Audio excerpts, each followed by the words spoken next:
اللہ کو یاد کیا, اللہ سے استغفار کیا. وَمَن يَغْفِرُ الذُّنُوبَ إِلَّا اللَّهُ, اور کون ہے جو گناہوں کو معاف کر دے سوائے اللہ کے؟ کوئی نہیں ہے جو اللہ کے علاوہ گناہوں کو معاف کر سکتا ہے. وَلَمْ يُصِرُّوا عَلَى مَا فَعَلُوا وَهُمْ يَعْلَمُونَ, اور کون ہے جو اللہ کے علاوہ گناہوں کو معاف کر دے. اور پھر کہا کہ یہ گناہ کرنے کے بعد پرسسٹ نہیں کرتے, اس سے توبہ کرتے ہیں اور پوری کوشش کرتے ہیں کہ اس طرف واپس نہیں پلٹیں گے.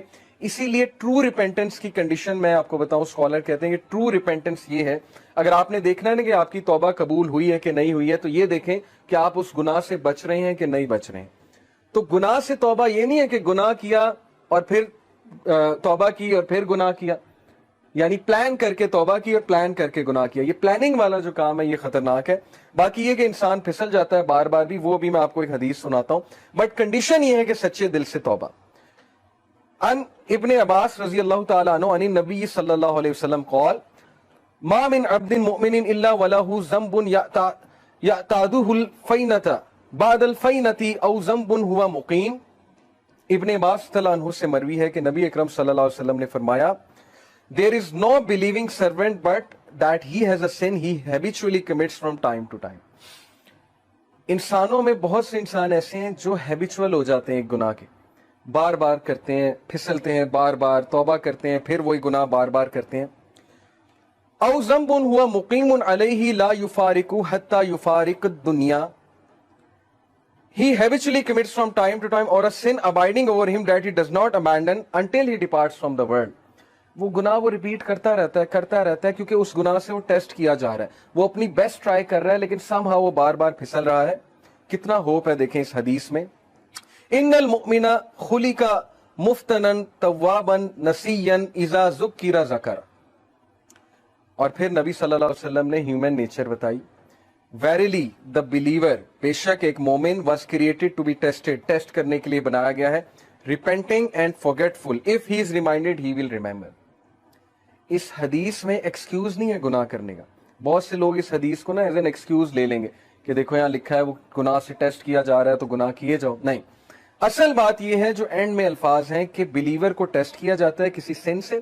دیکھیں سن سے کیا مراد ہے؟ آج کے دور میں یوتھ کو کس چیز سے ٹیسٹ کیا جا رہا ہے؟ اللہ کو پتا ہے کہ ہم اس دور کا حصہ ہیں, اللہ کو پتا ہے انٹرنیٹ پہ کیا ہے, اللہ کو پتا ہے یوٹیوب پہ کیا ہے, فیس بک پہ کیا ہے, کیا فتنہ ہے اس نوجوان نسل کے لیے. اور اوپر سے شادیاں بھی نہیں جلدی ہوتی, پھر کو ایجوکیشن الگ ہے, یونیورسٹیز کا ماحول الگ ہے. اللہ کو سب پتا ہے, تو اللہ تعالیٰ ہم سب کو ٹیسٹ کر رہا ہے. اور عمر رضی اللہ عنہ کا میں کال آپ کو سناتا ہوں کہ وہ یہ کہتے ہیں کہ اللہ تعالیٰ تقوی کے لیے انسانوں کو ٹیسٹ کرتا ہے. جیسے سورہ حجرات میں نا کہ ان المؤمنون, تقوی کے حوالے سے جو آیت ہے میرے ذہن سے اچانک نکل گئی کہ بے شک اللہ مومنین کو تقوی کے لیے ٹیسٹ کر رہا ہے.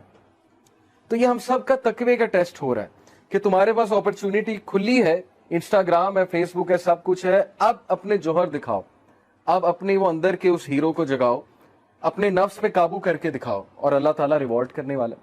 تو اس لیے بلیور جو ہے وہ ٹیسٹ کیا جاتا ہے. ہم میں سے ہر بندہ ٹیسٹ کیا جائے گا کسی ایڈکشن سے, کسی چیز سے, کسی سن سے.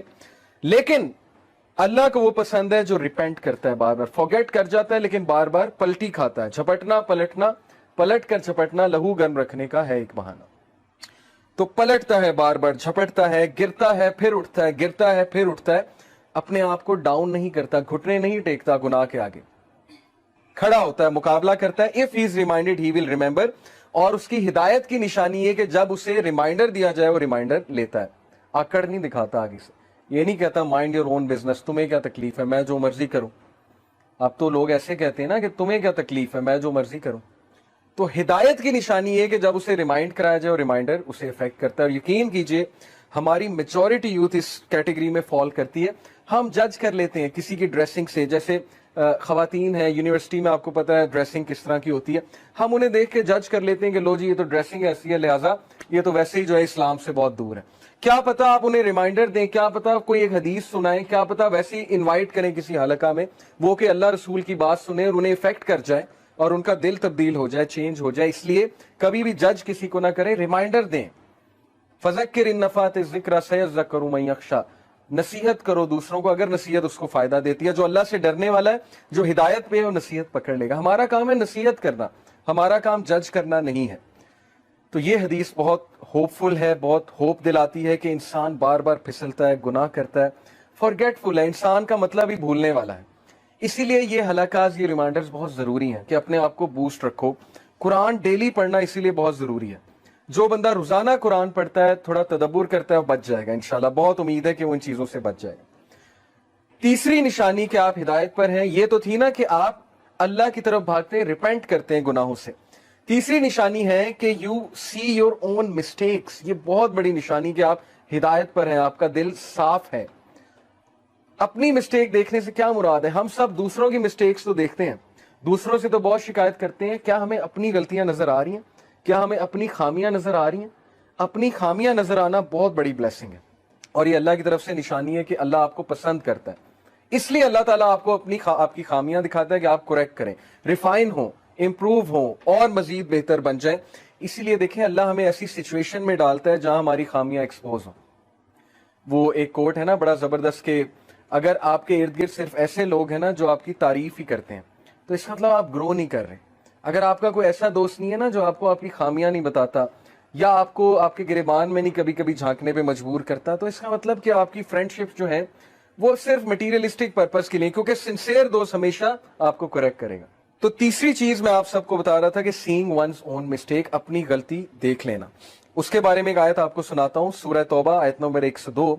And there are others who have acknowledged their sins. They had mixed a righteous deed with another that was bad. Perhaps Allah will turn to them in forgiveness. Indeed, Allah is forgiving and merciful. ये किसके बारे में आया था? कुछ सहाबा थे जो गज़वा तबूक पर नहीं जा सके थे। गज़वा तबूक के बारे में पता है ना आपको, जो रोमन्स के खिलाफ नबी सल्लल्लाहु अलैहि वसल्लम एक जंग लड़ने गए थे, और ये डिसाइसिव वॉर थी, और ये एक्चुअली फतह मक्का के बाद है गज़वा तबूक।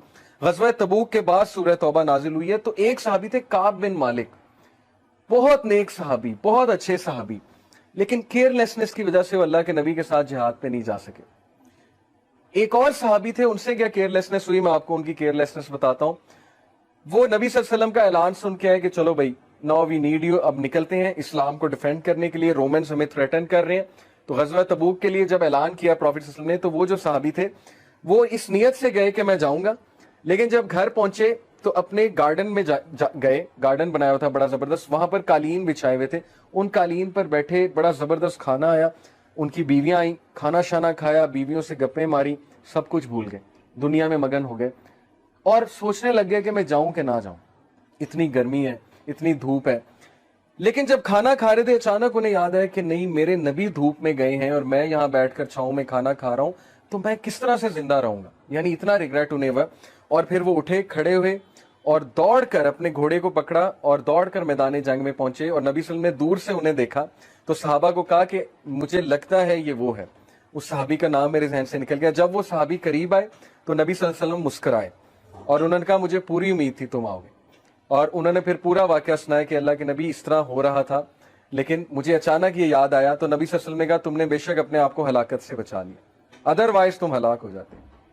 काब बिन मालिक जो है बहरहाल पीछे रह जाने वालों में से थे, और उनके पीछे रह जाने की यही वजह थी कि वो यही सोचते थे, जाऊंगा जाऊंगा, करूंगा करूंगा, बस वो काफिला आगे चला गया और वो पीछे रह गए।